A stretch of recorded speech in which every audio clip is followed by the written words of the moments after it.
Are there any specific examples of the list you just gave that really make an impression on you when you're thinking that I need to take out some of the bad guys today? Like, are there any that speak to you? Two that break my heart is the 19 dead aliens in the back of a tractor trailer. Mm-hmm. When I arrived on that crime scene, I immediately, when I got to the back of that tractor trailer, several bodies were already on the ground. When the doors finally opened, people rushed out to get air, and some of the dead bodies that were fighting for a small hole where the brake light used to be to breathe were pushed out.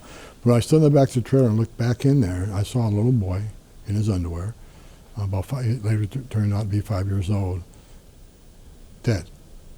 With who else later found out was his father was cradling him on top of him. Most of them, if not all of them, I remember, were in their underwear because they're trying to get some relief from the searing heat in that steel box, right? So I sat there and I looked and I'm thinking, okay, these people are in a steel box, 170 degrees or higher, black, couldn't see your hand in front of your face, no air, no water, no food. They baked to death. And I stood there looking at that, and I looked at that little boy, and I had a little boy the same age. I do too. I can barely.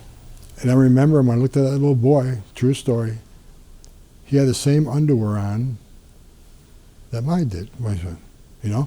So before I can process the scene, a lot of things go through my head. Why did he have to die this way? Yes. Why did anyone have to die this way?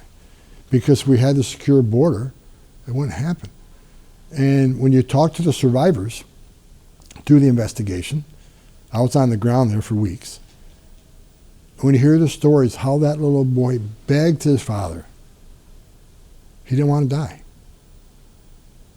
Any 5-year-old has got to beg his father not to die because he wanted to see his mom again, he wanted to see his sisters again. So a lot of people say, okay, there's 19 dead aliens, what a terrible way to die. No, dig into it a little bit more.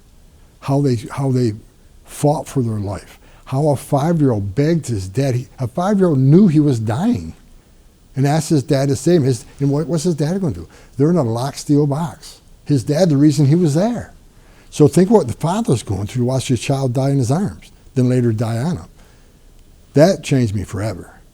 And the time I actually talked to a little girl, she was about 9 years old, that, made that journey through the cartels, were raped multiple times by members of the cartel. Now that little girl, her life will never be the same. Everything innocent and pure